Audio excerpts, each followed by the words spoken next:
देखें, एक बात याद आ गई इल्म की। एक शख्स ने कहा, वो दारी था, मुनकर, अल्लाह का मुनकर था। वो कहता है जमीन आसमान इसी तरह बने हुए हैं और चलते जाएंगे।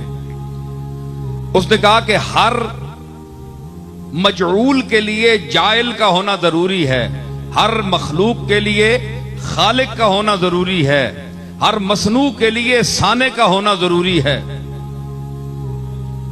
तो अल्लाह जिसको तुम अल्लाह कहते हो, ए अली, तुम बताओ कि अगर उसने इस पूरी कायनात को बनाया है, जर्रे से आफताब तक तमाम अशिया को बनाया है, तो फिर उसका अपना खालिक कौन है? उसको किसने बनाया?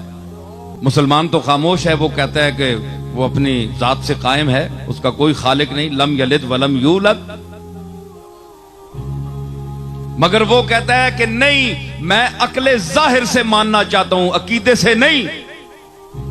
अगर मैं कुरान को मानता तो फिर कुरान ने जो कुछ कहा है वही मेरे लिए काफी होता। मैं तो जिसने कुरान को नाजिल किया है उसको भी नहीं मानता, तो कुरान को कैसे मानूं? मुझे बताओ ए अली,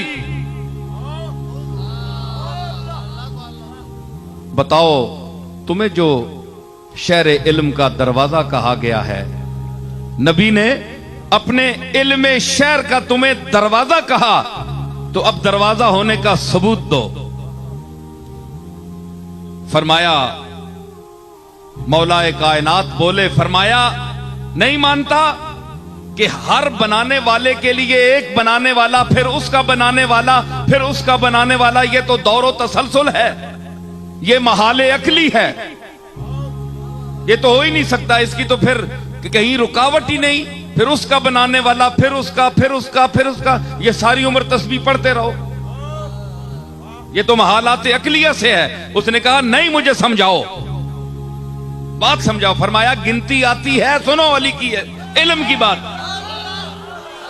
फरमाया गिनती आती है जी, 1 2 3 4 5 6 गिनी ना। फरमाया उल्टे गिनो। उसने कहा 6 5 4 3 1। जनाबे अली ने फरमाया 1 से पहले गिनो।